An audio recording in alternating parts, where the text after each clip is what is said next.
ദൈവനാമത്തിന് മഹത്വം ഉണ്ടാകട്ടെ. ഇപ്പോൾ വിശുദ്ധ മത്തായി എഴുതിയ സുവിശേഷം 24-ാമത്തെ അധ്യായത്തിൻ്റെ ഒരു ആ വാക്യത്തിൽ നിന്നുള്ള ഒരു എക്സ്പ്ലനേഷൻ പോലെ ഒന്ന് പറയാനാണ് ഉദ്ദേശിക്കുന്നത്. കാരണം ആ 24-ാമത്തെ അധ്യായത്തിൽ വളരെ കൃത്യമായിട്ട് അന്ത്യകാലത്ത് സംഭവിക്കേണ്ട കാര്യങ്ങളെക്കുറിച്ചും കർത്താവിൻ്റെ വരവ്, അതുമായിട്ട് ബന്ധപ്പെട്ട ലോകാവസാനത്തിനും അടയാളം എന്നുള്ളതിനെക്കുറിച്ച് കൃത്യമായിട്ട് കർത്താവിൻ്റെ ശിഷ്യന്മാർ യേശുപ്പനോട് ചോദിക്കുമ്പോൾ അവിടെ നിന്ന് കൊടുക്കുന്ന ഉത്തരമാണ് ആ അധ്യായത്തിലുടനീളം നമുക്ക് കാണുവാനായിട്ട് സാധിക്കുന്നത്. അപ്പോൾ അതിൽ പരിപൂർണമായിട്ട് ആ വിവരങ്ങളെല്ലാം കൃത്യമായിട്ട് പറഞ്ഞിട്ടുണ്ട്. 51 വാക്യങ്ങളുള്ള ഒരു അധ്യായമാണിത്. അപ്പോൾ ഇതിൻ്റെ ആദ്യം തൊട്ട് നമുക്ക് ഇത് നോക്കാം. മത്തായി എഴുതിയ സുവിശേഷം 24-ാമത്തെ അധ്യായത്തിൻ്റെ 1-ാമത്തെ വാക്യം മുതൽ. യേശു ദേവാലയം വിട്ടു പോകുമ്പോൾ ശിഷ്യന്മാർ അവന് ദൈവാലയത്തിൻ്റെ പണി കാണിക്കേണ്ടതിന് അവൻ്റെ അടുക്കൽ വന്നു. അവൻ അവരോട്, ഇതെല്ലാം കാണുന്നില്ലയോ? ഇടിഞ്ഞു പോകാതെ കല്ലിന്മേൽ കല്ല് ഇവിടെ ശേഷിക്കുകയില്ല എന്ന് ഞാൻ സത്യമായിട്ട് നിങ്ങളോട് പറയുന്നു എന്ന് പറഞ്ഞു. അവൻ ഒലിവുമലയിൽ ഇരിക്കുമ്പോൾ ശിഷ്യന്മാർ തനിച്ച് അവൻ്റെ അടുക്കൽ വന്നു. അതെപ്പോൾ സംഭവിക്കുമെന്നും നിന്റെ വരവിനും ലോകാവസാനത്തിന് അടയാളം എന്ത് എന്നും പറഞ്ഞു തരണം എന്ന് അപേക്ഷിച്ചു. അപ്പോൾ അങ്ങനെ ഒരു ക്വസ്റ്റ്യൻ വളരെ കൃത്യമായിട്ട് ശിഷ്യന്മാർ ചോദിക്കുന്നതിൻ്റെ ഒരു കാര്യം എന്ന് പറഞ്ഞാൽ, അന്നത്തെ ലോകത്തിലെ യെരുശലേം എന്ന ആ മഹാനഗരത്തിലെ ഏറ്റവും വലിയ അത്ഭുതകരമായിട്ടുള്ള ഒരു സൃഷ്ടിയാണ് ഈ യെരുശലേം ദേവാലയം. അപ്പോൾ ആ ദേവാലയത്തിൻ്റെ ഭംഗി കാണിക്കാൻ വേണ്ടിയിട്ടാണ് കർത്താവിനെ ഇങ്ങനെ ഒരു കൂട്ടിക്കൊണ്ട് വന്നിട്ട് കർത്താവിനോട് ഇതെല്ലാം എക്സ്പ്ലെയിൻ ചെയ്യാതെ കൊടുക്കാൻ വേണ്ടിയിട്ട് അവർ വന്നതാണ്. അപ്പോൾ അത് കണ്ടിട്ടാണ് കർത്താവ് പറയുന്നത്, ഇതെല്ലാം ഇടിഞ്ഞ് കല്ലുമേ കല്ല് ഇവിടെ ശേഷിക്കത്തില്ലാത്ത രീതിയിൽ ഇത് മുഴുവൻ നശിച്ചു പോകും എന്ന് പറഞ്ഞ ആ ഒരു ഉത്തരത്തിൽ അവർ യഥാർത്ഥത്തിൽ അക്ഷരാർത്ഥത്തിൽ ഞെട്ടിപ്പോയി. അപ്പോൾ എന്താണ് സംഭവിക്കുന്നതിനെ കുറിച്ച് അവർ വളരെ കുലങ്കഷമായിട്ട് ആലോചിച്ചിട്ടുണ്ടാവും ആ സമയത്ത്. അങ്ങനെ ദൈവസന്നിധിയിൽ, കർത്താവിൻ്റെ സന്നിധിയിൽ ഒലിവുമലയിൽ ഇരിക്കുമ്പോൾ ശിഷ്യന്മാർ വേറെ ആൾക്കാർ ആരും കൂടെ ഇല്ലാതെ അവർ തന്നെ തനിച്ച് കർത്താവിൻ്റെ അടുത്ത് ചെന്നിട്ട് ഈ പറഞ്ഞ സംഗതി എപ്പോഴാണ് സംഭവിക്കുന്നത്, അതായത് കല്ലുമേ കല്ല് ശേഷിക്കാതെ ഇത് നശിച്ചു പോകുന്നത് എപ്പോഴാണ്, പിന്നെ അവിടുത്തെ വരവിന്, അതായത് വീണ്ടും രണ്ടാമതൊരു കർത്താവ് വരുമെന്നും അതിനോടനുബന്ധിച്ച് ലോകം മുഴുവൻ അവസാനിക്കുന്ന, അല്ലെങ്കിൽ ലോകത്തിൻ്റെ അവസാനമായിട്ടുള്ള ആ സംഭവവികാസം, അതിന് അടയാളം, അതെപ്പോഴാണ് സംഭവിക്കുന്നത് എന്നുള്ളതിൻ്റെ അടയാളം എന്താണ് എന്നതിനെക്കുറിച്ച് പറഞ്ഞു തരണം എന്നാണ് കർത്താവിനോട് അപേക്ഷിച്ചത്. അത് യേശു ഉത്തരം പറഞ്ഞത്, ആരും നിങ്ങളെ തെറ്റിക്കാതിരിക്കാൻ സൂക്ഷിച്ചു കൊള്ളുവിൻ. അപ്പോൾ ഫസ്റ്റ് കർത്താവിൻ്റെ ഉത്തരത്തിൻ്റെ ആദ്യത്തെ സെൻറ്റൻസ് എന്ന് പറഞ്ഞത്, take heed that no man deceive you. ഒരു മനുഷ്യൻ പോലും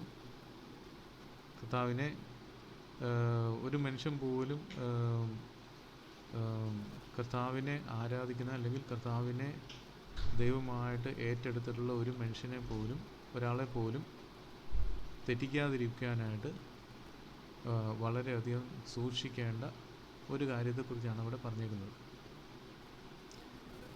അപ്പോൾ ആ ഉത്തരത്തിൻ്റെ, അതായത് പിന്നീട് പറയാൻ പോകുന്ന സംഭവവികാസങ്ങൾ മുഴുവൻ ദൈവം തമ്പുരാൻ ആ ഒരു സീക്വൻസിൽ വരുന്ന സംഭവങ്ങളെക്കുറിച്ച് എക്സ്പ്ലെയിൻ ചെയ്ത് വരികയാണ് ചെയ്യുന്നത്. അപ്പോൾ അതിനു മുമ്പേ ഇതെല്ലാത്തിനും പുറമെ നമുക്ക് ആദ്യം വേണ്ടത് ഡിസൈൻമെൻറ്റ് എന്ന് പറഞ്ഞിട്ടുള്ള ഒരു സംഗതിയാണ്.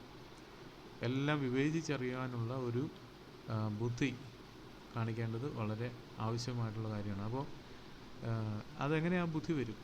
ആ ബുദ്ധി എന്ന് പറയുന്നത് മാനുഷികമായിട്ടുള്ള രീതിയിലുള്ള ഒരു സംഗതിയല്ല. കാരണം മാനുഷികമായിട്ടുള്ള രീതിയിൽ അത് സംഭവിക്കാനായിട്ട് സാധ്യതയില്ല. കാരണം ശാസ്ത്രത്തിൽ വിശ്വസിക്കുന്നുവെന്ന് അവകാശപ്പെടുന്ന സ്വന്തം ബുദ്ധിയിൽ നിൽക്കുന്ന ആളുകൾ ഒരു പരിധിവരെ ഒരു നിൽക്കുന്നു, അല്ലെങ്കിൽ ദേ ആർ സ്റ്റാൻഡിങ് എന്നുള്ള രീതിയിൽ നമുക്ക് തോന്നുന്ന രീതിയിൽ അവരത് പെരുമാറിയാൽ പോലും അൾട്ടിമേറ്റ്ലി അവർ ഫെയിലായി പോകുന്ന ഒരു സംഗതിയാണ് നമ്മൾ കാണുന്നത്. മാത്രമല്ല അതങ്ങനെയേ സംഭവിക്കത്തുള്ളൂ. കാരണം അതുകൊണ്ടാണ് കർത്താവ് പോകുന്നത്. കർത്താവ് പുനരുത്ഥാനത്തിൻ്റെ സമയത്ത് ശിഷ്യന്മാരോട് പറയുന്നത് തന്നെ അതുകൊണ്ടാണ്, ഞാൻ പോകുന്നത് നിങ്ങൾക്ക് ഗുണം. ഞാൻ പോകാഞ്ഞാൽ കാര്യസ്ഥൻ നിങ്ങളുടെ അടുക്കൽ വരത്തില്ല. കാര്യസ്ഥൻ എന്ന് പറഞ്ഞാൽ ദൈവത്തിൻ്റെ പരിശുദ്ധാത്മാവ്, അതായത് ജ്ഞാനത്തിൻ്റെ ആത്മാവ്. ആ ദൈവത്തിൻ്റെ ആ ജ്ഞാനത്തിൻ്റെ ആത്മാവ് നമ്മളിൽ വഴി നടത്താതെ, നമ്മളിൽ കർത്തൃത്വം നടത്താതെ നമുക്ക് നേരെ സഞ്ചരിക്കാനായിട്ട് സാധിക്കത്തില്ല. അതുകൊണ്ടാണ് അവിടെ കർത്താവ് ഉത്തരം പറഞ്ഞതിൽ ഇങ്ങനൊരു സംഗതി കൂടെ ഉണ്ട്. അതായത് ആരും തെറ്റിക്കാതിരിപ്പാൻ സൂക്ഷിച്ചു കൊള്ളുവിൻ എന്ന് പറഞ്ഞാൽ, അതിനു മുമ്പേ നിനക്ക് വേണ്ടത് ബുദ്ധിയുള്ള കന്യകമാരെ പോലെ കയ്യിൽ ഓയിലെടുക്കുന്ന, കയ്യിൽ എണ്ണ കരുതുന്ന ഒരവസ്ഥയിൽ, അതായത് പരിശുദ്ധാത്മാവ് നമ്മളിൽ വസിക്കുന്ന, പരിശുദ്ധാത്മാവിൻ്റെ വാക്കുകൾ കേട്ട് നമ്മൾ നടക്കുന്ന ഒരവസ്ഥയിലേക്ക് നമ്മൾ വരണം. പിന്നീട് പറയുന്നു, ഞാൻ ക്രിസ്തു എന്ന് പറഞ്ഞ് അനേകർ എൻ്റെ പേര് എടുത്തു വന്ന് പലരെയും തെറ്റിക്കും. നിങ്ങൾ യുദ്ധങ്ങളെയും യുദ്ധശ്രുതികളെയും കുറിച്ച് കേൾക്കും. ചഞ്ചലപ്പെടാതിരിക്കാൻ സൂക്ഷിച്ചു കൊള്ളുവിന്, അത് സംഭവിക്കേണ്ടത് തന്നെ. അപ്പോൾ പിന്നീട് വരുന്ന ഓരോ സംഗതികൾ, അത് ഓരോ കാലഘട്ടത്തിലും, അപ്പോൾ 1-ാം നൂറ്റാണ്ട് മുതൽ ക്രിസ്തു എന്ന് പറഞ്ഞ് അനേകർ പേരെടുത്ത് വന്നു, പലരെയും തെറ്റിച്ചു, ഇപ്പോഴും തെറ്റിച്ചുകൊണ്ടിരിക്കുന്നു. ഇപ്പോഴും പലയിടത്തും കർത്താവിൻ്റെ പേരെഴുതുന്ന, ആഫ്രിക്കയിൽ ഒരാളുണ്ടെന്ന് നേരത്തെ കേട്ടിട്ടുണ്ട്, പിന്നെ റഷ്യയിൽ ഒരാളുണ്ടെന്ന് കേട്ടിട്ടുണ്ട്.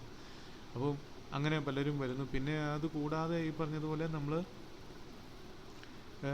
മുമ്പ് കേട്ടിട്ടുള്ള പാരമ്പര്യ ആയിട്ട് വലിയ ക്രിസ്ത്യാനിറ്റിയുടെ വലിയ ഭാഗമെന്ന് അറിയപ്പെടുന്ന കാത്തോലിക്കരുടെ ഏറ്റവും വലിയ നേതാവായ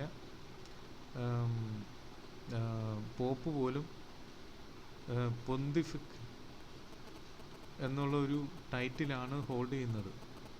അതായത് ദൈവത്തിനും മനുഷ്യനും ഇടയിലുള്ള ആ ഒരു ഇടനിലക്കാരൻ എന്നുള്ള നിലയിൽ.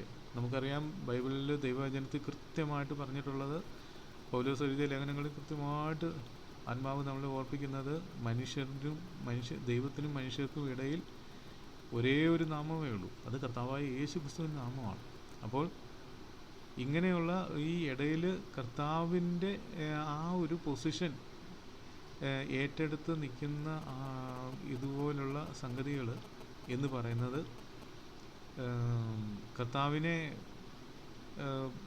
വിറ്റ്നസ് ചെയ്യുകയോ അങ്ങനെയുള്ള ഒന്നുമല്ല. അപ്പോൾ കർത്താവിൻ്റെ നാമം മിസ്യൂസ് ചെയ്യുന്ന കാഴ്ചകളാണ് നമ്മൾ ഈ കാണുന്നത് മുഴുവൻ.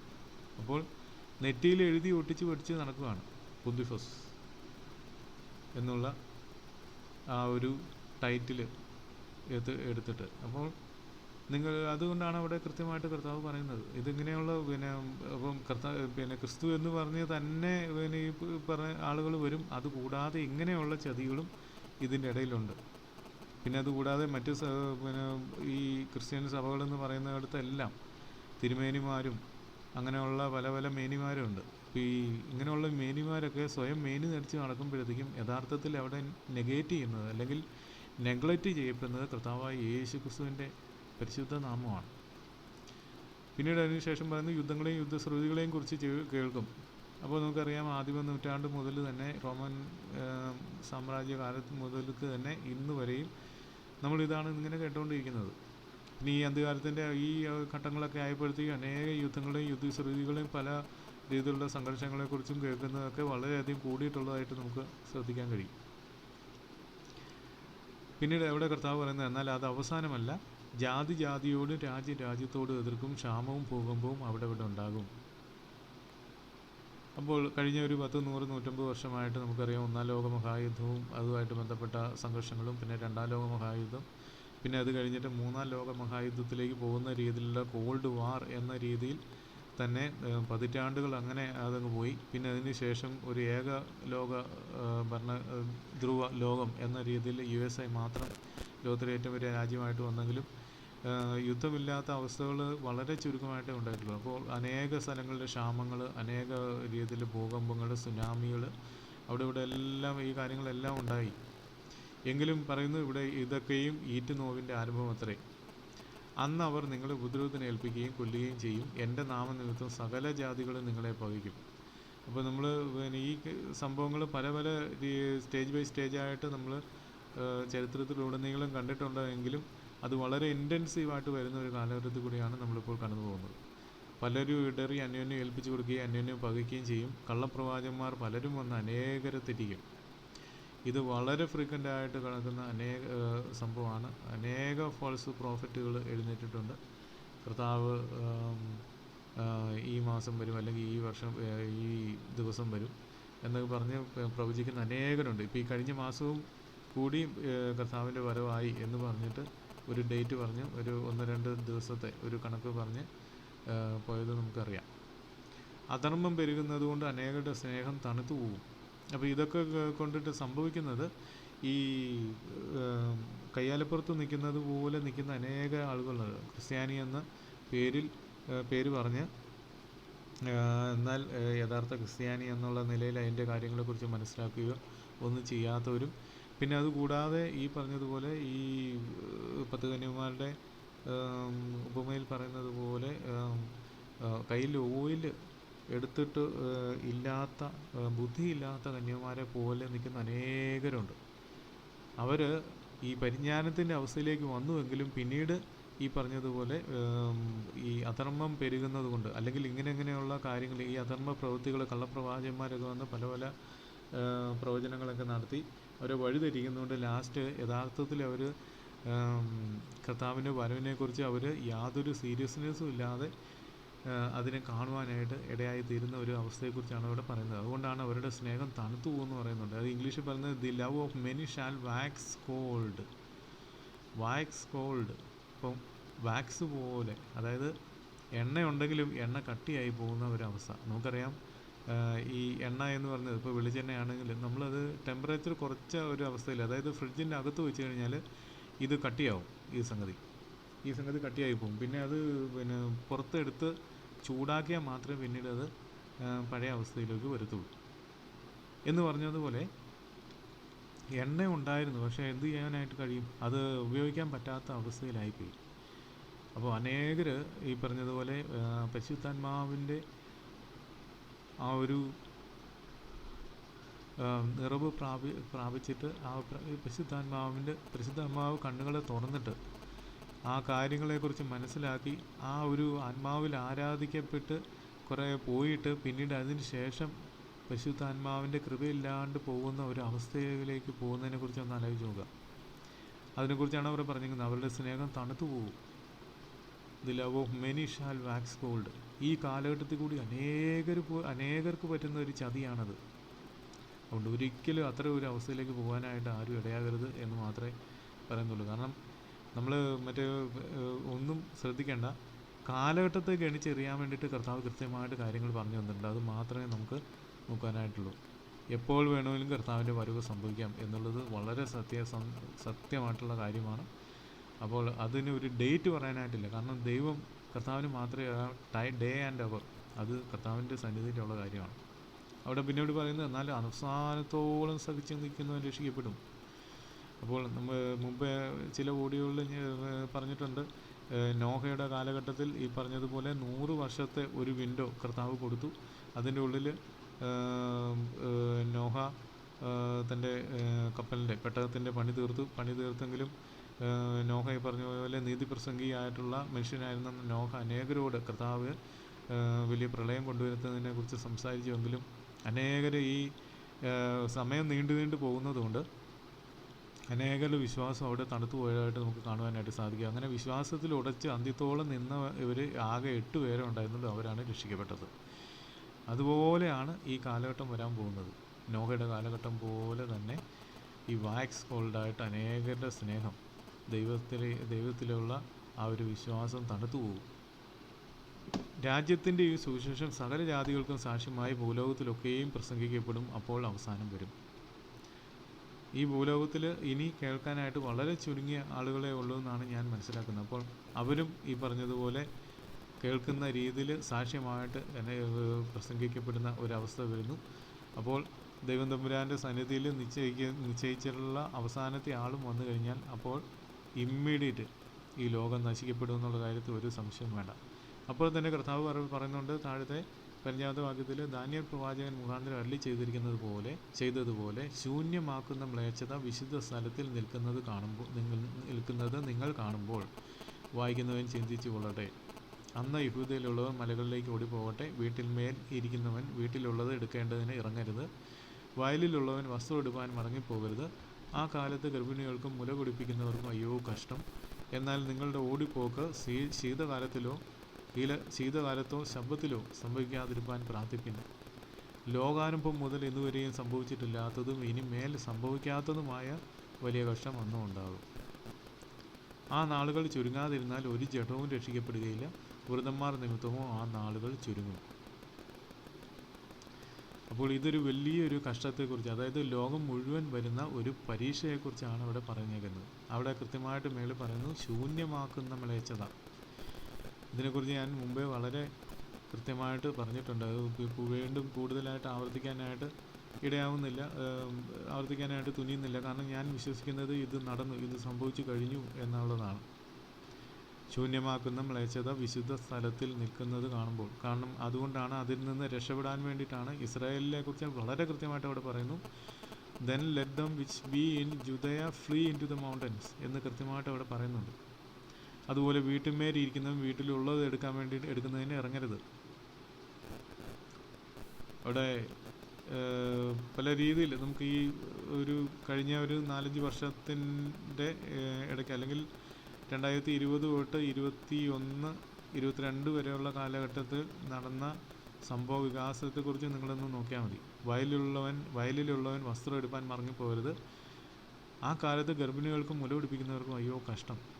അവർക്ക് ഓടിപ്പോകാനായിട്ട് സാധിക്കത്തില്ല, അവർക്ക് വേറെ ഓപ്ഷനില്ല എന്നുള്ള ഒരു അവസ്ഥയിൽ കൂടി കടന്നു പോയിട്ടുള്ള അനേകരുണ്ട് ആ സമയത്ത്. പിന്നെ അവിടെ പറയുന്നു, അവിടെ നിങ്ങളുടെ ഓടിപ്പോക്ക് ശീതകാലത്തിലോ ശബ്ബത്തിലോ സംഭവിക്കാതിരിക്കാൻ പ്രാർത്ഥിപ്പിൻ. ശബ്ബത്തിൽ ഉള്ള ഓടിപ്പോക്ക്, കാരണം ഇത് പ്രത്യേകിച്ച് ജൂതന്മാരെ സംബന്ധിച്ചും കൂടി അവിടെ പറഞ്ഞേക്കാണ്. ശബ്ബത്ത് ദിവസം അവർക്ക് വളരെ സ്പെഷ്യലായിട്ടുള്ള ഒരു ദിവസമാണ്. പിന്നെ ശീതകാലത്തിൽ, അതായത് തണുപ്പ് ഉള്ള സമയങ്ങളിൽ, വിൻ്ററിൻ്റെ ആ സമയത്ത് അതിൽ നിന്ന് രക്ഷപ്പെടാൻ വേണ്ടിയിട്ട് പോകാനായിട്ട് ഉള്ള ആ ഒരു ശ്രമം അവിടെ പറഞ്ഞിരിക്കുന്നത്. ലോകാരംഭം മുതൽ ഇന്നുവരെയും സംഭവിച്ചിട്ടില്ലാത്തതും ഇനിമേൽ സംഭവിക്കാത്തതുമായ വലിയ കഷ്ടം. കാരണം നോഹയുടെ കാലഘട്ടത്തിൽ പോലും ഈ പറഞ്ഞതുപോലെ ലോകത്തുള്ള ജനതതി മുഴുവൻ ഇതുപോലെ ഒരു വലിയൊരു പരീക്ഷണത്തിന് ഇടയായിട്ടില്ല. പക്ഷെ അന്നുണ്ടായതിൻ്റെ ഒരു മിറർ ഇമേജ് തന്നെയാണ് ഇന്ന് ഈ കാലഘട്ടത്തിൽ സംഭവിച്ചത്, 2021 കാലഘട്ടത്തിൽ സംഭവിച്ചത്. എന്നാൽ അന്ന് പക്ഷേ വളരെ സ്പെസിഫിക് ആയിട്ടുള്ള ചില ജനവിഭാഗങ്ങളിലാണ് ഈ ഒരു ചതിയും മറ്റു കാര്യങ്ങളൊക്കെ നടന്നിട്ടുള്ളത്. പക്ഷേ ഇന്നത്തെ അത് അങ്ങനത്തെ ഒരു സംഗതി ആയിരുന്നില്ല. ആ നാളുകൾ ചുരുങ്ങാതിരുന്നാൽ ഒരു ജഡവും രക്ഷിക്കപ്പെടുകയില്ല. വൃതന്മാർ നിമിത്തമോ ആ നാളുകൾ ചുരുങ്ങും. നമുക്ക് വളരെ കൃത്യമായിട്ട് നമുക്കറിയാം ആ ഒരു കോവിഡിൻ്റെ കാലഘട്ടവും മറ്റൊന്നൊക്കെ പറഞ്ഞാൽ 2022 ജൂൺ വരെയോ മറ്റോ ആണെന്നാണ് എനിക്ക് തോന്നുന്നത്. അപ്പോഴത്തേക്ക് ഇത് പാൻഡമിക് എന്നുള്ള ആ സ്ഥാനത്ത് നിന്ന് അതിനെ എടുത്തു കളഞ്ഞു. അതുകൊണ്ട് വൃതന്മാർ നിമിത്തമാണ് ആ നാളുകൾ ചുരുങ്ങിയത് എന്നാണ് നമ്മുടെ കർത്താവ് പറയുന്നത്. അതായത് but for the elects sake those days shall be shorten. അന്ന് ആരാനും നിങ്ങളോട് ഇതാ ക്രിസ്തു ഇവിടെ അല്ല അവിടെ എന്ന് പറഞ്ഞാൽ വിശ്വസിക്കരുത്. കള്ളക്രിസ്തുക്കളും കള്ളപ്രവാചകന്മാരും എഴുന്നേറ്റ് കഴിയുമെങ്കിൽ വൃതന്മാരെയും തെറ്റിപ്പാനായി വലിയ അടയാളങ്ങളും അത്ഭുതങ്ങളും കാണിക്കും. അപ്പോൾ പല രീതിയിലാണ് ഈ ചതി ഈ ലോകത്ത് ഇപ്പോൾ നടന്നിട്ടുള്ളത്. ഓർത്തുകൊള്ളുകയും ഞാൻ മുമ്പ് കൂട്ടി നിങ്ങളോട് പറഞ്ഞിരിക്കുന്നു, അത് ആകയാൽ നിങ്ങളോട് അതാ അവൻ മരുഭൂമിയിൽ എന്ന് പറഞ്ഞാൽ പുറപ്പെടരുത്, ഇതാ അറകളിൽ എന്ന് പറഞ്ഞാൽ വിശ്വസിക്കരുത്. മിന്നൽ കിഴക്ക് നിന്ന് പുറപ്പെട്ട് പടിഞ്ഞാറോളം വിളങ്ങും പോലെ മനുഷ്യപുത്രൻ്റെ വരവാകും.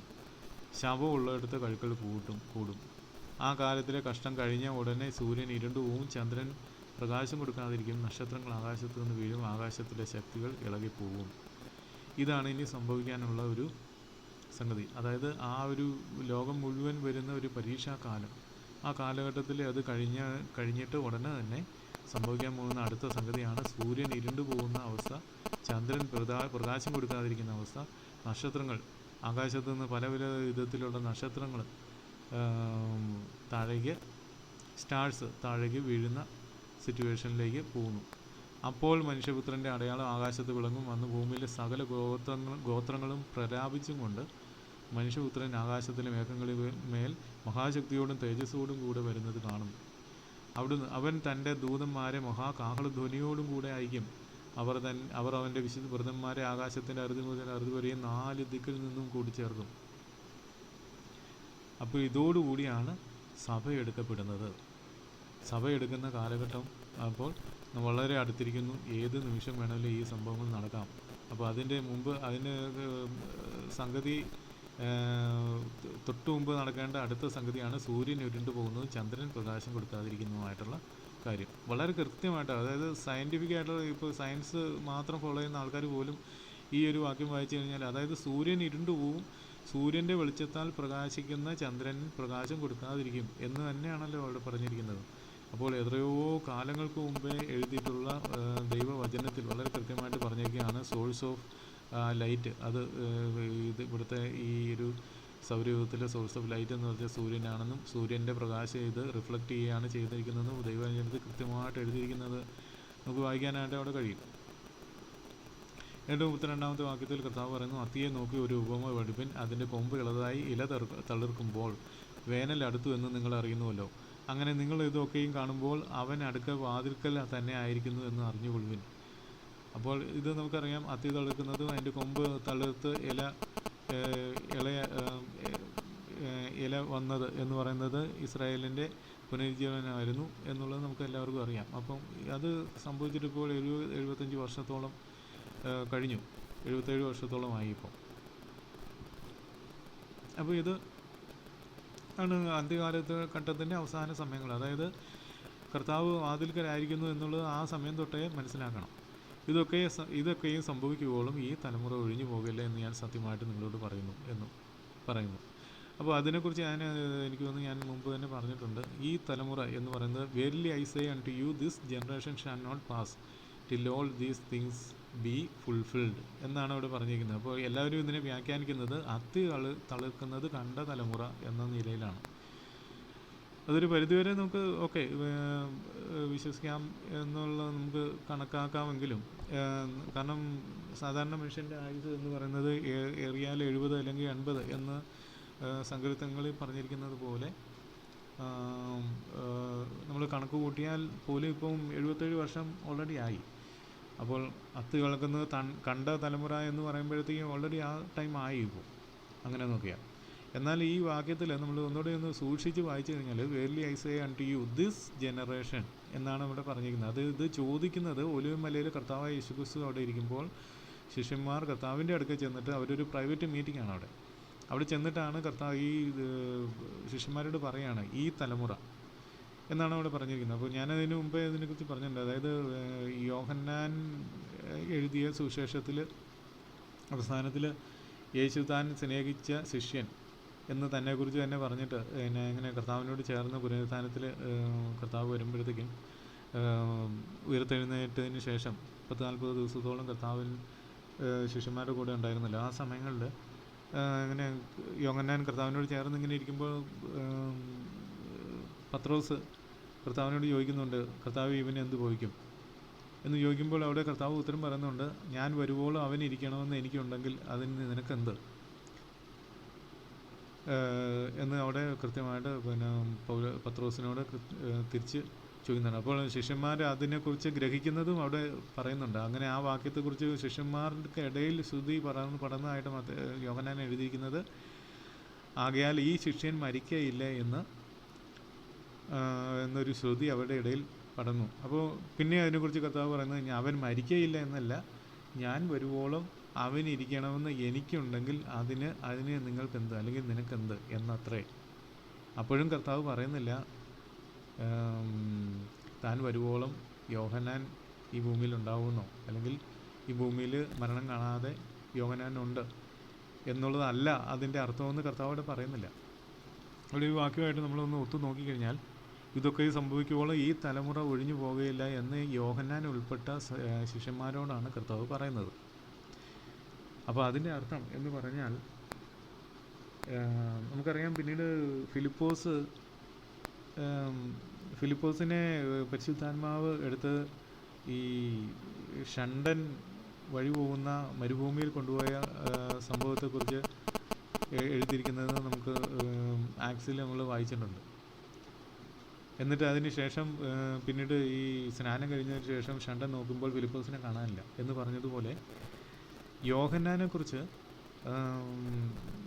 അറിയപ്പെടുന്ന ചരിത്രങ്ങളിലൊന്നും യോഹന്നാനെ ഒക്കെ പത്മോസ് ദ്വീപിൽ കൊണ്ടുപോയതായിട്ട് നമുക്കറിയാം. കാരണം ദൈവവചനത്തിൽ തന്നെ വെളിപ്പാട് പുസ്തകത്തിൽ പത്മോസിൽ വെച്ചിട്ടാണ് വെളിപ്പാടിൽ കൂടി ദൈവം തമ്പുരാൻ ഈ അന്ത്യം വരെയുള്ള സംഗതികൾ യോഹന്നാനെ കാണിക്കുന്നത്. അപ്പോൾ യോഹന്നാനാണ് അതിൽ വിറ്റ്നസ്. അപ്പോൾ അറിയപ്പെടുന്ന ചരിത്രത്തിൽ ഒരിടത്തും യോഹന്നാൻ മരിച്ചതായിട്ടോ യോഹന്നാനെ ഏതെങ്കിലും ശിക്ഷയ്ക്ക് വിധേയമായിട്ട് കൊല്ലപ്പെട്ടതായിട്ടോ ഒരിടത്തും നമുക്ക് 100% ക്ലിയറായിട്ട് പറയാനായിട്ട് സാധിക്കത്തില്ല. എന്നാൽ ബാക്കി ശിഷ്യന്മാർ പൗലോസ് ഉൾപ്പെടെയുള്ളവരുടെ മരണത്തെക്കുറിച്ച് പല വിധത്തിലുള്ള ചരിത്ര രേഖകളും ഉള്ളതായിട്ട് നമുക്ക് മനസ്സിലാക്കാൻ കഴിയും. അതിനെക്കുറിച്ച് കേൾക്കാനായിട്ട് സാധിക്കും. എന്നാൽ യോഹന്നാനെക്കുറിച്ച് അങ്ങനെ ഒരു സംഗതി ഇല്ല. അപ്പം നിങ്ങൾക്ക് വേണമെങ്കിൽ ഇതുമായിട്ട് നമുക്ക് വേണമെങ്കിൽ അതിനെ കൂട്ടി വായിക്കാവുന്നതാണ്. ഞാനിപ്പോഴും വിശ്വസിക്കുന്നത് ദൈവം തമ്പുരാൻ യോഹന്നാനെ ഈ അന്ത്യകാലത്തിൻ്റെ അവസാന ഘട്ടങ്ങളിൽ അവസാന നിമിഷം വരെയും ഈ ലോകത്തിലുള്ള സംഭവങ്ങളെക്കുറിച്ച് അതിൻ്റെ വിറ്റ്നസ്സായിട്ട് ദൈവം തമ്പുരാൻ യോഹന്നാനെ സൂക്ഷിച്ചിരിക്കുന്നു എന്നാണ് ഞാൻ മനസ്സിലാക്കുന്നത്. കാരണം യേശു താൻ സ്നേഹിച്ച ശിഷ്യൻ, അത് യോഹന്നാൻ തന്നെക്കുറിച്ച് തന്നെ പറയുന്ന ഒരു സംഗതിയാണ്. ദൈവവചനത്തിൽ വളരെ കൃത്യമായിട്ടുള്ള അതിനുള്ള സൂചനകളുണ്ട്, ഈ പറഞ്ഞ വാക്യം ഉൾപ്പെടെ. എന്നിട്ട് അതിൻ്റെ അടുത്ത വാക്യത്തിൽ പറയുന്നത് കേൾക്കുക, ആകാശവും ഭൂമിയും ഒഴിഞ്ഞു പോകും, എൻ്റെ വചനങ്ങളോ ഒഴിഞ്ഞു പോകുകയില്ല. ഇപ്പോൾ മേളിൽ പറഞ്ഞിരിക്കുന്ന എല്ലാത്തിനും, പ്രത്യേകിച്ച് 34-ാമത്തെ വാക്യത്തിനും കൂടി ഒരു അടിവര ഇട്ടുകൊണ്ടാണ് കർത്താവോട് പറയുന്നത്, ആകാശവും ഭൂമിയും ഒഴിഞ്ഞു പോകും, എൻ്റെ വചനങ്ങളോ ഒഴിഞ്ഞു പോകുകയില്ല. പിന്നീട് പറയുന്നു, ആ നാളും നാഴികയും സംബന്ധിച്ചോ, അതാണ് ഡേ ആൻഡ് അവർ, എൻ്റെ പിതാവ് മാത്രമല്ലാതെ ആരും സ്വർഗത്തിലെ ദൂതന്മാരും പുത്രനും കൂടെ അറിയുന്നില്ല. അപ്പോൾ ഇതിനെക്കുറിച്ച് കർത്താവായ യേശു ക്രിസ്തുവിൻ്റെ ദൈവത്വത്തെ സംശയിക്കുന്ന അനേകർ കോട്ട് ചെയ്യുന്ന ഒരു വാക്യമാണ് ഈ ഒരു വാക്യം. പിതാവിന് മാത്രമേ അറിയത്തുള്ളൂ, അപ്പോൾ പുത്രനെ അറിയത്തില്ല, അതുകൊണ്ട് പുത്രൻ ദൈവമല്ല എന്നുള്ള രീതിയിലാണ് എല്ലാവരും പറയുന്നത്.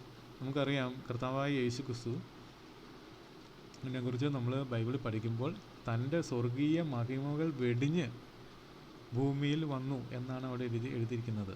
സ്വയം കൃത്യമായിട്ട് അവിടെ പറയുന്നുണ്ട്. പിന്നെ മാത്രമല്ല, നമ്മൾ യോഹന്നാൻ എഴുതിയ സുവിശേഷത്തിൽ തന്നെ ഗെത്സമനെ തോട്ടത്തിൽ കർത്താവിനെ അറസ്റ്റ് ചെയ്യാനായിട്ട് പട്ടാളത്തെ ഉൾപ്പെടെ ഈ ചതിയൻ കൂട്ടിക്കൊണ്ട്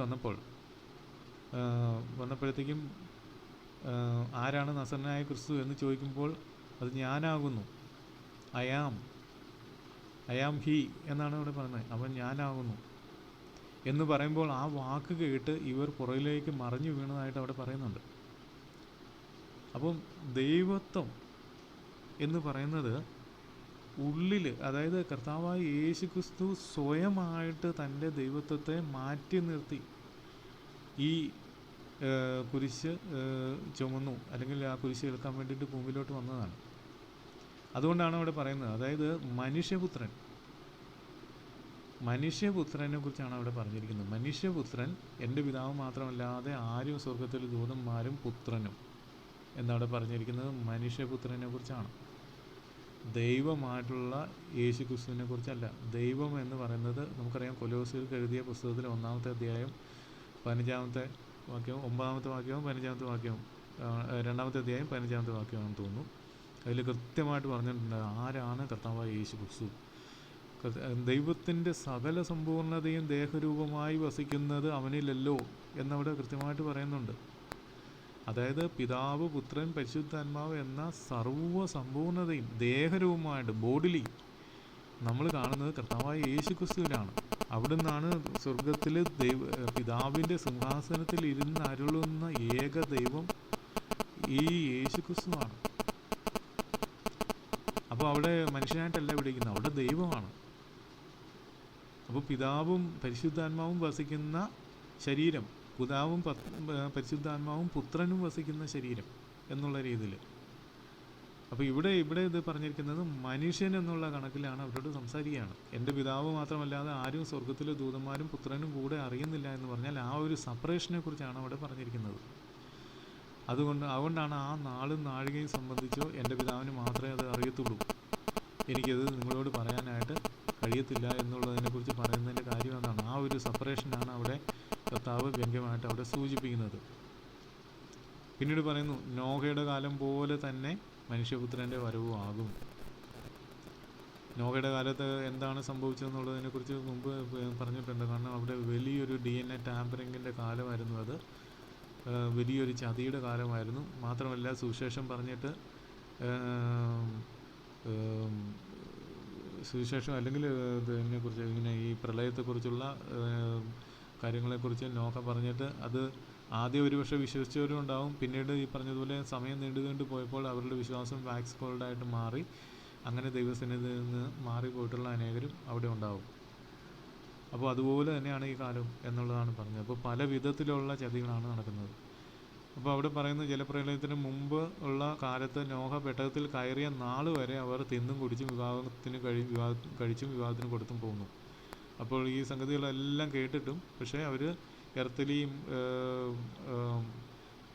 തിങ്സ് അല്ലെങ്കിൽ ലോകപരമായിട്ടുള്ള ആഗ്രഹങ്ങളും മറ്റു കാര്യങ്ങളും ഒക്കെ അവർ സാധിച്ച് അതിൻ്റെ പുറകെ ഇങ്ങനെ കൊടുത്തു പോന്നു, ചെയ്തു പോന്നു. അത് അപ്പോൾ നോഹ കൊടുത്ത മുന്നറിയിപ്പിനെ കുറിച്ചൊക്കെ അവർ മറന്നുപോയി. ജലപ്രളയം വന്ന് എല്ലാവരെയും നീക്കിക്കളയുവോളം അവർ അറിഞ്ഞതുമില്ല. മനുഷ്യപുത്രൻ്റെ വരവും അങ്ങനെ തന്നെയാവും. ജലപ്രളയം വന്നിട്ട് വരുന്ന സമയത്ത് നോഹയോടും കുടുംബത്തോടും പെട്ടകത്തിൽ കയറാനായിട്ട് ദൈവം തമ്പുരാൻ കൽപ്പിക്കുന്നത് ഈ പ്രളയം ഉണ്ടാകുന്നതിന് 7 ദിവസം മുമ്പാണ്. പ്രളയം ഉണ്ടാകുന്ന 7 ദിവസം മുമ്പ് അവർ പെട്ടകത്തിൻ്റെ അകത്ത് കയറി യഹോവ പെട്ടകത്തിന് വാതിൽ അടച്ചു എന്നാണ് ദൈവവചനത്തിൽ ഉൽപ്പത്തിയുടെ ദിവസം 6-ാമത്തെ അധ്യായത്തിൽ രേഖപ്പെടുത്തിയിരിക്കുന്നത്.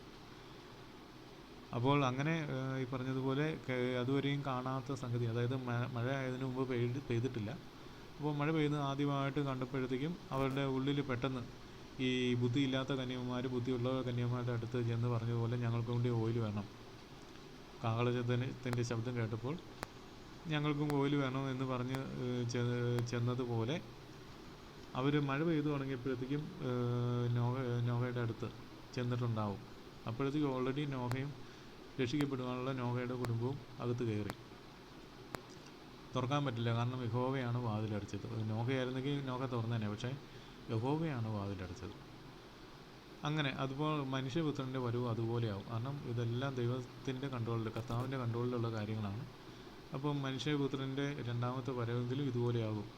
അനേകർ ഈ ദിവസം അറിയാതെ കടന്നു പോകും. അന്ന് 2 പേർ വയലിലിരിക്കും, ഒരുത്തനെ കൈക്കൊള്ളും മറ്റവനെ ഉപേക്ഷിക്കും. 2 പേർ ഒരു തിരികല്ലിൽ പൊടിച്ചുകൊണ്ടിരിക്കും, ഒരുത്തിയെ കൈക്കൊള്ളും മറ്റുള്ള ഉപേക്ഷിക്കും. അപ്പോൾ ഇത് 2 രീതിയിലാണ് ഇവിടെ പറഞ്ഞിരിക്കുന്നത്. ഒന്നെന്ന് വെച്ച് കഴിഞ്ഞാൽ പിന്നെ വയലിൽ പണി ചെയ്യുന്ന 2 പേരെ കുറിച്ച് പറയുന്നു. അവിടെ നമുക്കറിയാം പണി ചെയ്യുന്നത് അത് പകലാണ്, രാവിലെ തൊട്ട് വൈകുന്നേരം വരെയുള്ള ഘട്ടത്തിൽ. അപ്പം പണി ചെയ്തുകൊണ്ടിരിക്കുമ്പോഴത്തേക്കും ഒരാളെ കൈക്കൊള്ളും മറ്റൊരാളെ ഉപേക്ഷിക്കും. 2 പേര് തിരികല്ലിൽ പൊടിച്ചുകൊണ്ടിരിക്കും. അത് സ്ത്രീകളെ കുറിച്ച് പറയുന്നു. ഒരുത്തിയെ കൈക്കൊള്ളും മറ്റുള്ള ഉപേക്ഷിക്കും. പിന്നീട് മറ്റൊരു ഗോസ്പലിൽ സുവിശേഷത്തിൽ ഈ പറഞ്ഞതുപോലെ 2 പേര് കിടക്കയിൽ ആയിരിക്കും, അതിലൊരാളെ എടുക്കും മറ്റേ ഉപേക്ഷിക്കുമെന്നും പറയുന്നുണ്ട്. അതായത് ഇത് നമുക്ക് വേണമെങ്കിൽ 3 ഘടകത, അതായത് വയലിലിരിക്കുന്നത് പട്ടാപകലാണെങ്കിലും തിരികല്ല് പൊടിച്ചുകൊണ്ടിരിക്കുന്നതും മറ്റു കാര്യങ്ങളൊക്കെ നോർമലി ഒന്നെങ്കിൽ ഏർലി മോർണിംഗ് അല്ലെങ്കിൽ ഈവനിങ് എന്നുള്ള രീതി നമുക്ക് കണക്കാക്കാം. പിന്നെ ഈ കിടക്കയിൽ കിടക്കുന്നത് രാത്രി. അപ്പോൾ ഈ 3 ഘട്ടങ്ങൾ, അതായത് ഈ ഗ്ലോബായിട്ടുള്ള ലോകത്തിൽ ഒരേ സമയത്ത് ഒരു സംഭവം നടക്കുമ്പോൾ അത് ഈ 3 ഘട്ടത്തിൽ കൂടി കടന്നു പോകുന്ന പ്രദേശങ്ങളാണ് ഉള്ളത്. ഒരിടത്ത് ചിലപ്പോൾ ഏർലി മോർണിംഗ് ആയിരിക്കും, മറ്റൊരിടത്ത് പാതിരാത്രി ആയിരിക്കാം, വേറൊരു സ്ഥലത്ത് പട്ടാപ്പകലായിരിക്കാം, പിന്നെ ഒരു സ്ഥലത്ത് ഈവനിങ് ആയിരിക്കാം. അപ്പോൾ ഇതെല്ലാം ഇവിടെ ഉൾക്കൊള്ളുന്നുണ്ട്. അപ്പോൾ ഇതെല്ലാം ഒറ്റ ക്ഷണം കൊണ്ട് നടക്കുന്ന സംഭവമായിട്ടാണ് അവിടെ ദൈവവചനത്തിൽ കൃത്യമായിട്ട് പറഞ്ഞിരിക്കുന്നത്. നിങ്ങളുടെ കർത്താവ് ഏത് ദിവസത്തിൽ വരുന്നുവെന്ന് നിങ്ങൾ അറിയായതുകൊണ്ട് ഉണർന്നിരിപ്പിൻ. കള്ളന് വരുന്ന യാമം ഇന്നതെന്ന് വീട്ടുടമൻ അറിഞ്ഞുവെങ്കിൽ അവൻ ഉണർന്നിരിക്കുകയും തൻ്റെ വീട് തുറക്കാൻ സമ്മതിക്കാതിരിക്കുകയും ചെയ്യുമെന്ന് അറിയുന്നുവല്ലോ. അപ്പോൾ ഉണർന്നിരുന്ന് പ്രാർത്ഥിക്കുക എന്നുള്ളൊരു സംഗതിയെക്കുറിച്ച് കേട്ടിട്ടുണ്ടാവില്ല. അതാണ് സംഗതി. അത് ഉണർന്നിരിക്കുക എന്ന് വെച്ചാൽ ഉറങ്ങാതെ നമ്മൾ ഇരിക്കുക എന്നുള്ള രീതിയിലല്ല. നമ്മൾ എപ്പോഴും നമ്മൾ ജീവിച്ചിരിക്കുന്ന സമയത്തെല്ലാം ജോലി ചെയ്യുമ്പോഴും അല്ലെങ്കിൽ മറ്റെന്തെങ്കിലും പ്രവൃത്തികളൊക്കെ ചെയ്യുമ്പോഴത്തേക്കും കർത്താവിൻ്റെ വരവ് അടുത്തിരിക്കുന്നുവെന്നും അതിനുവേണ്ടി ഒരുങ്ങണമെന്നും എന്നുള്ളത് മനസ്സിൽ ഹൃദയത്തിൽ എപ്പോഴും ഊട്ടി ഉറപ്പിച്ചുകൊണ്ട് അതിന് റെഡിയായിട്ടിരിക്കുന്ന കാര്യത്തെക്കുറിച്ചാണ് ഇവിടെ പറഞ്ഞിരിക്കുന്നത്. അതുകൊണ്ടാണ് കള്ളൻ വരുന്ന യാമം ഇന്നതെന്ന് വീട്ടുടയവനെ അറിഞ്ഞുവെങ്കിൽ അവൻ ഉണർന്നിരിക്കും, അവൻ ഉറങ്ങത്തില്ല. തൻ്റെ വീട് തുറക്കാൻ സമ്മതിക്കാതിരിക്കുകയും ചെയ്യുമെന്ന് അറിയുന്നുവല്ലോ. അതുകൊണ്ടാണ് അങ്ങനെ നിങ്ങൾ നനയ്ക്കാത്ത നാഴികയിൽ മനുഷ്യപുത്രൻ വരുന്നത് കൊണ്ട് നിങ്ങൾ ഒരുങ്ങിയിരിപ്പിൻ. പിന്നീട് പറഞ്ഞു, എന്നാൽ യജമാനൻ തൻ്റെ വീട്ടുകാർക്ക് തത്സമയത്ത് ഭക്ഷണം കൊടുക്കേണ്ടതിന് അവരുടെ മേലെ ആക്കി വെച്ച വിശ്വസ്തനും ബുദ്ധിമാനുമായ ദാസനാർ. ഇങ്ങനെ ഒരു ഉത്തരവാദിത്വം കൂടി ഇലക്ട് ആയിട്ടുള്ള തൻ്റെ മക്കൾക്കുണ്ട്. അപ്പോൾ അങ്ങനെയുള്ള ബുദ്ധി കാണിക്കുന്നത്, അതായത് തങ്ങളെ ദൈവം തമ്പുരാൻ ഹോളി സ്പിരിറ്റ് നമുക്ക് തന്നിട്ടുള്ള ജ്ഞാനം നമ്മുടെ ഉള്ളിൽ കൊണ്ട് വയ്ക്കാതെ മറ്റുള്ളവരുടെ ഏതെങ്കിലും മാർഗത്തിൽ കൂടി ഇത് പറഞ്ഞ് കൊടുക്കേണ്ട ഒരു പ്രധാന ഉത്തരവാദിത്വം ദൈവമക്കൾക്കുണ്ട്. അതുകൊണ്ടാണ് അവിടെ പറയുന്നത്, യജമാനൻ വരുമ്പോൾ അങ്ങനെ ചെയ്തു കാണുന്ന ദാസൻ ഭാഗ്യവാൻ, അവനെ തനിക്കുള്ള സകലത്തിന്മേലും യജമാനാക്കി വയ്ക്കുമെന്ന് ഞാൻ സത്യമായിട്ട് നിങ്ങളോട് പറയുന്നു. എന്നാൽ അവൻ ദുഷ്ടദാസനായി യജമാനൻ വരുവാൻ താമസിക്കുന്നുവെന്ന് ഹൃദയം കൊണ്ട് പറഞ്ഞ് കൂട്ടുദാസന്മാരെ അടിപ്പാനും കുടിയന്മാരോട് കൂടി തിന്നുകുടിപ്പാനും തുടങ്ങിയാൽ ആ ദാസൻ നിരൂപിക്കാത്ത നാളിലും അറിയാത്ത നാഴികയിലും യജമാനൻ വന്ന് അവനെ ദണ്ഡിപ്പിച്ച് അവന് കപടഭക്തിക്കാരോട് കൂടെ പങ്കുകൽപ്പിക്കും, അവിടെ കരച്ചിലും പല്ലുപിടിയും ഉണ്ടാകും. അപ്പോൾ അങ്ങനെ ഒരു വലിയൊരു അപകടം കൂടി ഈ കാര്യത്തിലുണ്ട്. അതായത് ഈ വെളിച്ചം കിട്ടിയ എല്ലാവരും രക്ഷിക്കപ്പെടണമെന്നില്ല ആത്യന്തികമായിട്ട്. അപ്പോൾ ഈ രക്ഷാഭദ്രത ഒക്കെ പറഞ്ഞു നടക്കുന്ന ആളുകൾ കൃത്യമായിട്ട് മനസ്സിലാക്കേണ്ട ഒരു സംഗതിയാണത്. കാരണം ദാസൻ അതായത് ദൈവത്തിൻ്റെ ദാസൻ എന്ന ഒരു സ്ഥാനത്തിന് അർഹനായി ഹോളി സ്പിരിറ്റ് സാക്ഷ്യപ്പെടുത്തിയ ആളുകൾ പോലും നമ്മൾ മാനസാന്തരത്തിൽ കൂടി നടക്കാതെ, മാനസാന്തരത്തിൽ കൂടി കർത്താവിൻ്റെ വരവ് വരെയും നന്ദിയും വിശ്വസ്തതയുമുള്ള ഒരു ജീവിതം ജീവിക്കാതെ നമ്മൾ കർത്താവ് ഇപ്പോൾ ഉടനെ ഒന്നും വരത്തില്ല എന്നുള്ളത് ഹൃദയത്തിൽ വിശ്വസിച്ച്, അതായത് ആ വിശ്വാസം എന്നുള്ള വഴി കൂടി താഴെ പോയി. മറ്റൊരു രീതിയിൽ പറഞ്ഞാൽ ഈ കയ്യിൽ ഓയിൽ ഇല്ലാതിരുന്ന ഒരവസ്ഥ, അതായത് എണ്ണ ഉണ്ടായിരുന്നു ആദ്യം, ആ എണ്ണ കത്തി തീ കത്തിക്കൊണ്ടിരുന്നു, അപ്പോൾ അങ്ങനെ ആ തീ കത്തി എണ്ണ തീർന്നു പോയി. അങ്ങനെ ഒരു അവസ്ഥയിലേക്ക് വന്നാൽ ആ ദാസൻ നിരൂപിക്കാത്ത നാളിൽ അറിയാത്ത നാളുകളിൽ യജമാനൻ വരും എന്നാണ് അവിടെ പറഞ്ഞിരിക്കുന്നത്. അങ്ങനെയുള്ളവർക്ക്, അതായത് അന്ത്യത്തോളം വിശ്വസ്തതയായിട്ട്, അതുകൊണ്ടാണ് അവിടെ പറഞ്ഞിരിക്കുന്നത്. അന്ത്യത്തോളം എന്ന് വെച്ചാൽ ഒരാളുടെ ആയുസിൻ്റെ അവസാനം വരെ എന്ന അർത്ഥമല്ല. ചിലർക്ക് ഒരുപക്ഷെ അങ്ങനെ ആയിരിക്കാം. എന്നാൽ കർത്താവിൻ്റെ വരവെങ്കിലും ജീവനോടെ ഇരിക്കുന്ന ആളുകളെ സംബന്ധിച്ചിടത്തോളം അവരുടെ അന്ത്യം, അതായത് കർത്താവ് വരുന്നതുവരെയും ആ വിശ്വസ്തത, ആ നന്ദി ഒക്കെ നമ്മൾ ആ ജീവിതത്തിൽ കാണിച്ചുകൊണ്ട് കർത്താവിൻ്റെ വരവിന് വേണ്ടിയിട്ട് സമ്പൂർണ്ണമായിട്ട് ഒരുങ്ങിയിരിക്കേണ്ട ഒരു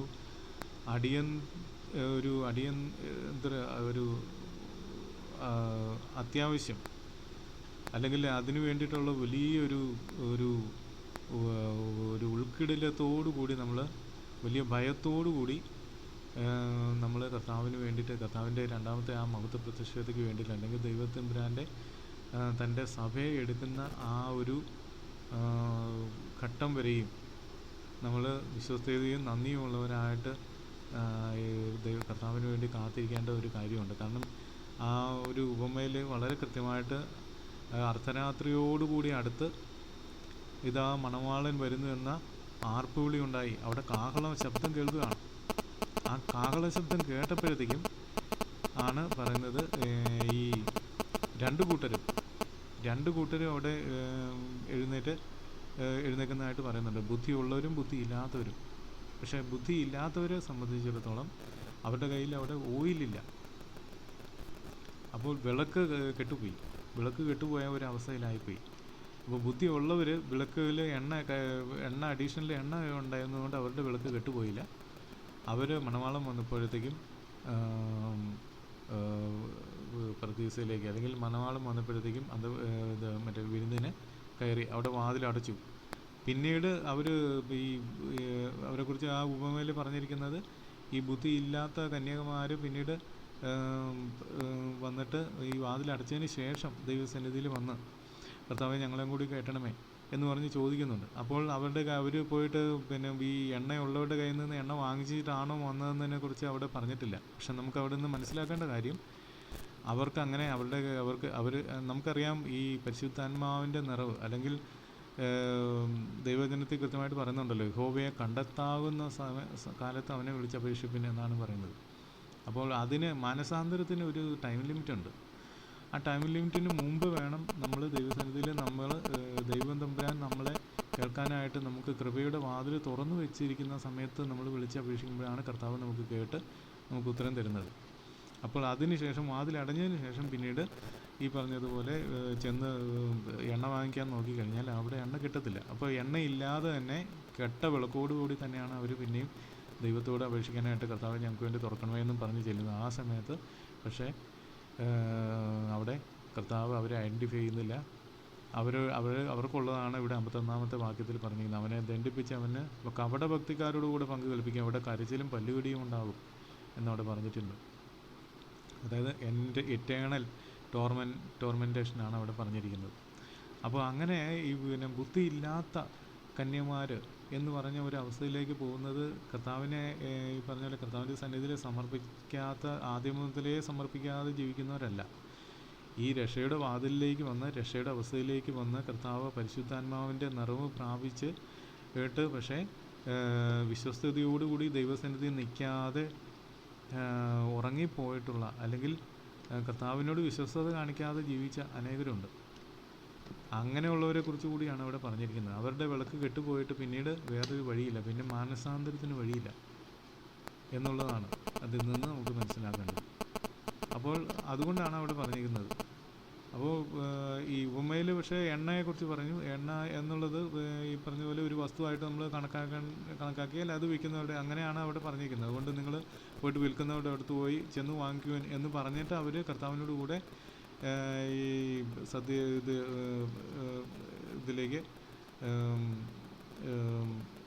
സദ്യയിലേക്ക് കയറി അല്ലെങ്കിൽ വിരുന്നിലേക്ക് കയറി അവിടെ വാതിലടച്ചു. അപ്പോൾ അതിന് ശേഷം പിന്നീട് ഇവർ പോയിട്ട് പിന്നെ എണ്ണ വാങ്ങിക്കാനായിട്ട് പോയെന്ന് നമുക്ക് കണക്കാക്കിയാൽ തന്നെ അവർക്ക് എണ്ണ കിട്ടിയില്ല എന്ന് വേണം മനസ്സിലാക്കാൻ. കാരണം എണ്ണ പിന്നീട് കിട്ടില്ല. കാരണം എണ്ണ സൂചിപ്പിക്കുന്നത് പരിശുദ്ധാത്മാവിൻ്റെ നടത്തിപ്പ് അല്ലെങ്കിൽ പരിശുദ്ധാത്മാവിൻ്റെ നിറവിനെക്കുറിച്ചാണ് എണ്ണയെക്കുറിച്ച് സൂചിപ്പിക്കുന്നത്. അപ്പോൾ അവിടെ പരിശുദ്ധാത്മാവിൻ്റെ ആ ഒരു കൃപ ഉണ്ടെങ്കിൽ മാത്രമേ വിശ്വാസം നമുക്ക് പൂർണ്ണമായിട്ട് നമ്മുടെ ജീവിതത്തിലെ പൂർണ്ണ വിശ്വാസമായിട്ട് മാറുകയുള്ളൂ. നമുക്കറിയാം പരിശുദ്ധാത്മാവിൻ്റെ അഭിഷേകം അല്ലെങ്കിൽ നിറവ് എന്നൊക്കെ പറയുന്നത് നമ്മുടെ കർത്തൃത്വം, നമ്മളുടെ നിയന്ത്രണം നമ്മൾ കർത്താവിനെ ഏൽപ്പിച്ചു കൊടുക്കുമ്പോൾ നമ്മൾ എത്ര പാപിയാണെന്ന് പരിശുദ്ധാത്മാവ് നമ്മളെ ഹോളി സ്പിരിറ്റ് നമ്മളെ ബോധ്യപ്പെടുത്തും.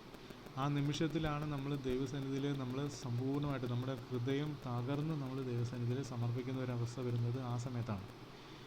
അങ്ങനെ വരാത്ത കാലത്തോളം അത്തരം ആളുകളിൽ കർത്തൃത്വം ചെയ്യുന്നത് ഹോളി സ്പിരിറ്റ് അല്ല എന്നാണ് ഇത് മനസ്സിലാക്കേണ്ടത്. വെറുതെ അന്യഭാഷ എന്നുള്ള രീതിയിൽ കുറേ വാക്കുകൾ അതെന്നും പറഞ്ഞാൽ പരിശുദ്ധാത്മാവിൻ്റെ നിറമാവില്ല, പരിശുദ്ധാത്മാവിൻ്റെ അഭിഷേകം ആകത്തില്ല. അങ്ങനെയാണ് അനേകർ ഈ കാലഘട്ടത്തിൽ വഴിതെറ്റി തിരിഞ്ഞു പോകുന്നത്. അന്യഭാഷയിൽ ആരാധിക്കുക, അന്യഭാഷയിൽ ആരാധിക്കുക എന്നുള്ള രീതിയിൽ എല്ലാവരും ചിന്തിക്കുന്നത് അതാണ് പിന്നെ അഭിഷേകം എന്ന നിലയിലാണ്. പക്ഷേ അത് ആ ഒരു പഠിപ്പിക്കൽ കൊണ്ട് തന്നെ അനേകർ യഥാർത്ഥത്തിൽ എന്താണ് പരിശുദ്ധാത്മാവിൻ്റെ അഭിഷേകമെന്നും പരിശുദ്ധാത്മാവിൻ്റെ നിറവ് എന്താണെന്നും മനസ്സിലാക്കാതെ അനേകർ പോകുന്നുണ്ട്. അങ്ങനെയാണ് ഈ പറഞ്ഞതുപോലെ അനേകർ ഇപ്പോൾ വലിയ രീതിയിലുള്ള ഡിബേറ്റുകൾ നടക്കുന്നതിൻ്റെയൊക്കെ ഒരു കാര്യം അതാണ്. സ്വർണ്ണം ഉപയോഗിക്കാമോ, സ്വർണ്ണം എന്നുള്ള ഒരു രീതിയിൽ. എന്നാൽ സ്വർണ്ണത്തെക്കാളും കൂടുതലായിട്ട് നമ്മുടെ ഹൃദയത്തിൽ വിഗ്രഹം വരുന്ന എത്രയോ കാര്യങ്ങളുണ്ട്. അപ്പോൾ അതെല്ലാം ഉപേക്ഷിക്കേണ്ട കാര്യങ്ങളാണ്. കർത്താവിനെ അല്ലാതെ മറ്റെന്തും നമ്മുടെ ഉള്ളിൽ ആഗ്രഹമായിട്ട് വന്നാലും അതൊരു വിഗ്രഹമായിട്ട് നമ്മുടെ ഉള്ളിൽ വരും. നമുക്ക് മനസ്സിലാക്കേണ്ടത് അങ്ങനെയാണ്. അപ്പോൾ അത്തരം കാര്യങ്ങളെക്കുറിച്ച് അത് നമ്മൾ പിന്നെ എന്താ പറയുക ഒരു അപ്പോൾ യഥാർത്ഥത്തിലുള്ള ഒരു അഭിഷേകം പോലും അവിടെ കിട്ടുന്നില്ല. അവിടെ ഒരു യഥാർത്ഥത്തിലുള്ള ആത്മാവിൻ്റെ നിറവ് പോലും അവിടെ നടക്കുന്നില്ല എന്നുള്ളതാണ് മനസ്സിലാക്കേണ്ടത്. അപ്പോൾ യഥാർത്ഥത്തിൽ ആത്മാവിൻ്റെ നിറവ് വന്നിട്ടുള്ളവർ പോലും ദൈവസന്നിധിയിൽ കർത്താവിനോട് സമർപ്പിച്ചുകൊണ്ട് അന്ത്യം വരെയും വിശ്വസ്തയോട് നിന്നില്ലെങ്കിൽ അവരും ഇതുപോലെ പെട്ടുപോകും. അപ്പോൾ എത്രയോ സൂക്ഷിച്ച് അല്ലെങ്കിൽ എത്രയോ വളരെ ബുദ്ധിയോടുകൂടി ദൈവം തമ്പുരാൻ തരുന്ന ആലോചനയ്ക്ക് അനുസരിച്ച് വേണം നമ്മൾ നടക്കാൻ എന്നുള്ളതാണ് കർത്താവ് കൃത്യമായിട്ട് അവിടെ പറഞ്ഞിരിക്കുന്നത്. അപ്പോൾ നമ്മൾ ഈ ലോകത്തിനനുസരിച്ച് നമ്മുടെ ഈ ലോകത്തിൻ്റെ ഇഷ്ടങ്ങൾക്കും അതിൻ്റെ ചിന്തകൾക്കും അനുസരിച്ച് പോയി കഴിഞ്ഞാൽ ആ ദിവസം ഈ പറഞ്ഞതുപോലെ കള്ളൻ വരുന്നത് പോലെ ആ ദിവസം വരും.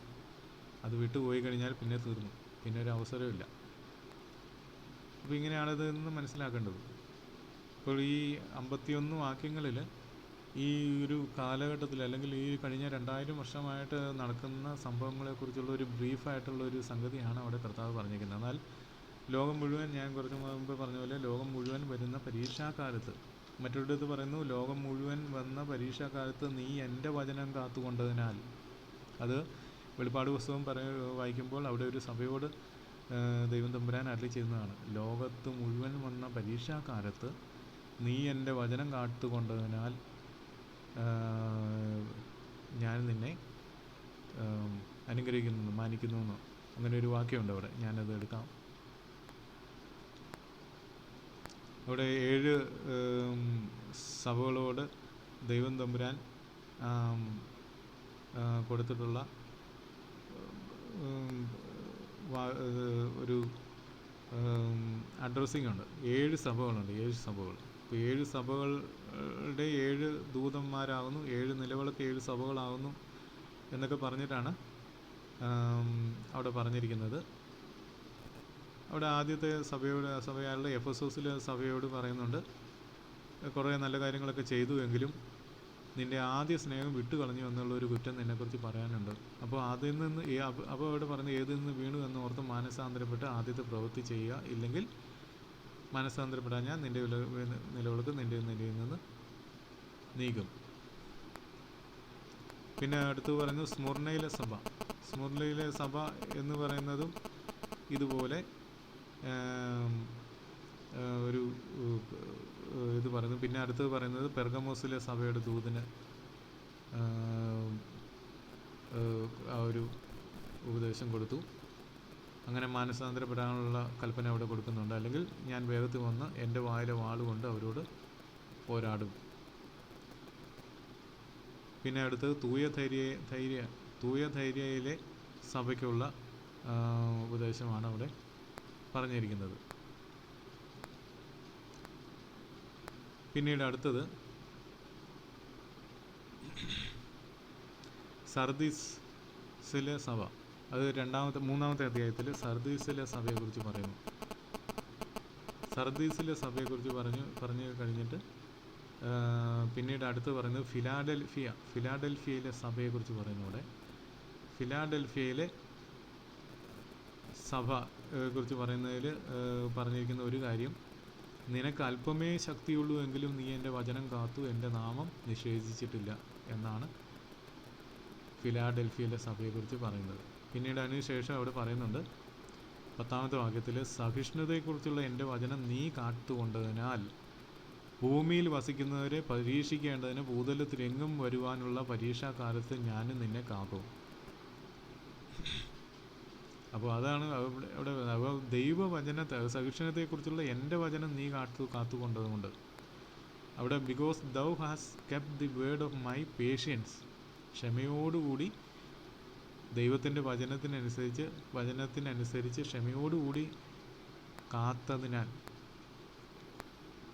Kept the word of my patience എന്നാണ് നമ്മൾ പറഞ്ഞിരിക്കുന്നത്. Kept the word of my patience, ദൈവത്തിൻ്റെ വചനം നീ കാത്തുകൊണ്ടതിനാൽ, അതായത് ദൈവത്തിൻ്റെ വചനത്തിനനുസരിച്ച് നീ പ്രവർത്തിച്ചതുകൊണ്ട്, നീ നിന്നെ തന്നെ സൂക്ഷിച്ചതുകൊണ്ട് എന്ന് വേണമെങ്കിൽ നമുക്കിവിടെ വായിക്കാം. I will also keep thee from the hour of temptation, it shall come upon all the world to try them that dwell upon the earth. ഭൂതലത്തിലെങ്ങും വരുവാനുള്ള പരീക്ഷാക്കാലത്ത് ഞാനും നിന്നെ കാക്കും. അപ്പോൾ നമ്മളിപ്പോൾ കുറച്ച് മുമ്പേ പറഞ്ഞ വാക്യം വായിച്ച പുസ്തകത്തിൽ, മത്തായി എഴുതിയ സുവിശേഷത്തിൽ 24ാമത്തെ അധ്യായത്തിൽ നമ്മളും ഈ ഒരു വാക്യം അവിടെ നമുക്ക് അതിൻ്റെ അനുസരിച്ച് നമുക്ക് കാണുവാനായിട്ട് സാധിക്കും. അവിടെയും പറഞ്ഞിരിക്കുന്നത് ലോകം മുഴുവൻ ഈ ഒരു പരീക്ഷ അത് സംഭവിക്കുന്നു. ഇപ്പോൾ ലോകാരംഭം മുതൽ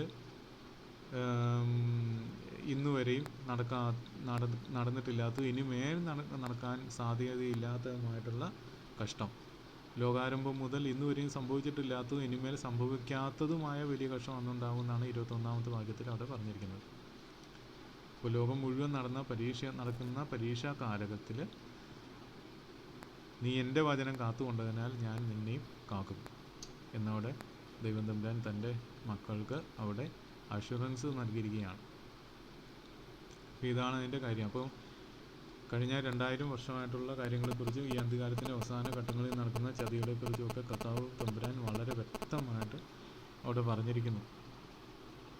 അപ്പോൾ ഈ കാര്യങ്ങളെല്ലാം നമ്മൾ ഇപ്പോൾ ഈ പറഞ്ഞതുപോലെ നമ്മൾ ഈ ലോകം മുഴുവൻ ഇപ്പോഴത്തെ അവസ്ഥ നോക്കിക്കഴിഞ്ഞാൽ നമുക്ക് കുറേയേറെ കാര്യങ്ങൾ മനസ്സിലാക്കാനായിട്ട് സാധിക്കും. മാത്രമല്ല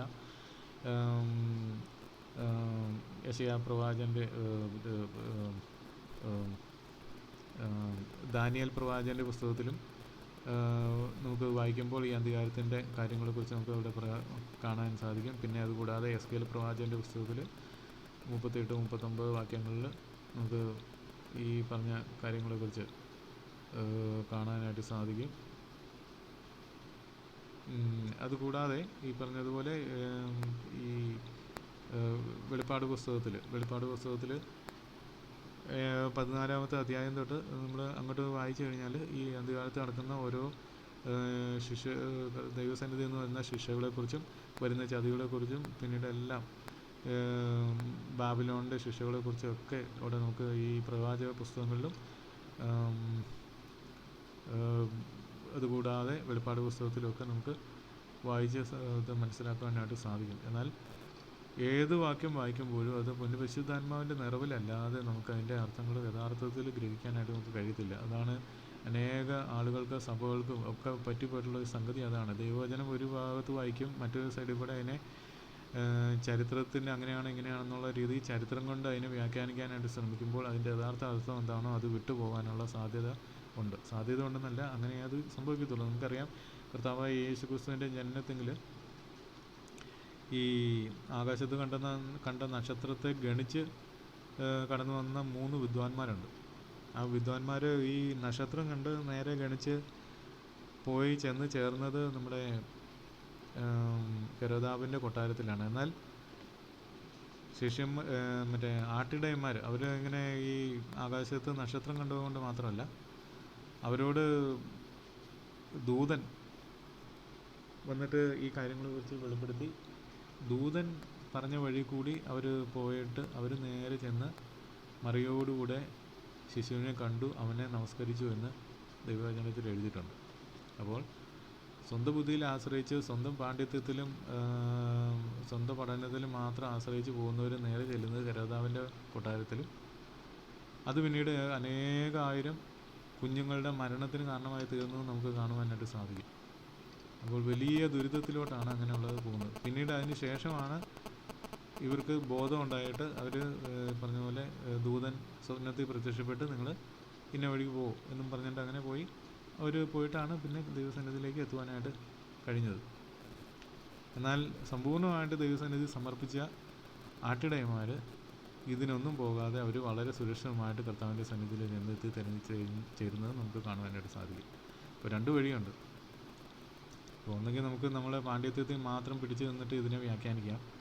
അങ്ങനെ അത് അതിൻ്റെ യഥാർത്ഥ അർത്ഥം മനസ്സിലാക്കാതെ നമ്മൾ ഹെരോദാവിൻ്റെ കൊട്ടാരത്തിലേക്ക് ചെന്നെത്തത്തുള്ളൂ. എന്നാൽ നമ്മൾ ദൈവാലോചനയ്ക്ക് പരിശുദ്ധാത്മാവിൻ്റെ ആ ഒരു നടത്തിപ്പിനും ആ പഠിപ്പിക്കലിനും നമ്മൾ ചെവി കൊടുത്ത് അതിനനുസരിച്ച് ആ ശബ്ദത്തിന് കാതോർത്ത് അതിനനുസരിച്ച് നമ്മൾ പോയാൽ നമുക്ക് ഇതിൻ്റെ യഥാർത്ഥ അർത്ഥം കർത്താവിൻ്റെ വചനത്തിൻ്റെ യഥാർത്ഥ അർത്ഥം മനസ്സിലാക്കുകയും അതിനനുസരിച്ച് കർത്താവിൻ്റെ വരവിന് വേണ്ടി ഒരുങ്ങുകയും ചെയ്യാം. അപ്പോൾ മറ്റേത് ഒരെണ്ണം അഷ്വേർഡ് ആയിട്ടുള്ള ഒരു വഴിയും മറ്റേത് ഈ പറഞ്ഞതുപോലെ ദൈവം അനുവദിച്ചാൽ പിന്നീട് രണ്ടാമത്തെ ഒരു ചാൻസ് എന്നുള്ളത് മാത്രമേ നമുക്ക് പറയാനായിട്ട് സാധിക്കത്തുള്ളൂ. അതുകൊണ്ട് അത് സ്വയത്തിൽ ആശ്രയിച്ചുകൊണ്ട് ജീവിച്ചു കഴിഞ്ഞാൽ വരുന്ന ഒരു വലിയ ചതിയാണ് ഈ പറഞ്ഞ ഈ വിദ്വാൻമാരുടെ വഴി എന്നുള്ളത് മനസ്സിലാക്കേണ്ട ഒരു കാര്യമാണ്.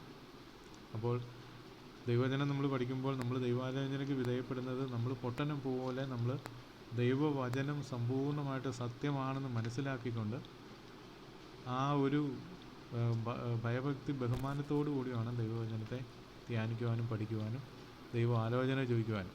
അങ്ങനെയുള്ളവരിൽ നമ്മൾ യഥാർത്ഥത്തിൽ നമ്മളിത് പഠിക്കുവാനും മനസ്സിലാക്കുവാനും ആഗ്രഹിക്കുന്നുണ്ട് എന്നുള്ളത് കർത്താവിന് മനസ്സിലാകുമ്പോൾ, കർത്താവിനെ അറിയുമ്പോൾ, കർത്താവ് അത് മാനിക്കുമ്പോൾ നമുക്കത് കൂടുതൽ വളരെ വ്യക്തവും കൃത്യമായിട്ട് ഹോളി സ്പിരിറ്റ് നമുക്കത് പറഞ്ഞു തരുവാനായിട്ട് ഇടയായിത്തീരും.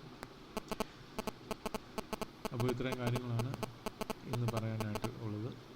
ഏത് സമയങ്ങളാണെങ്കിലും കർത്താവിൻ്റെ വരവ് വളരെ അടുത്തിരിക്കുന്നു എന്നുള്ളത് മനസ്സിലാക്കിക്കൊണ്ട് അതിൻ്റെ ദിവസവും നാളും നാഴികയും നമുക്കറിയില്ലെങ്കിലും കാലഘട്ടം ഇതാണെന്നുള്ളത് പരിശുദ്ധാത്മാവിൻ്റെ നിറവിൽ നമുക്കത് മനസ്സിലാക്കുവാനായിട്ട് സാധിക്കും. ദൈവജനത്തിൻ്റെ അടിസ്ഥാനത്തിൽ വളരെ കൃത്യവും വ്യക്തവുമാണ്. അനേക സംഭവങ്ങൾ കാര്യങ്ങൾ പറയാനുണ്ട്, പക്ഷേ എങ്കിലും 1 by 1 ആയിട്ട് പറയാനായിട്ടാണ് വിചാരിക്കുന്നത്. ഏതായാലും അതിനുവേണ്ടി കർത്താവിൻ്റെ വരവിന് വേണ്ടിയിട്ട്, അല്ലെങ്കിൽ കർത്താവ് സഭയെടുക്കുന്ന ആ സമയത്തിന് വേണ്ടിയിട്ട് നമുക്ക് ഒരുങ്ങാം. അതിനുവേണ്ടി അവരെയും ദൈവം പിന്നെ സഹായിക്കട്ടെ എന്ന് പ്രാർത്ഥിക്കാം.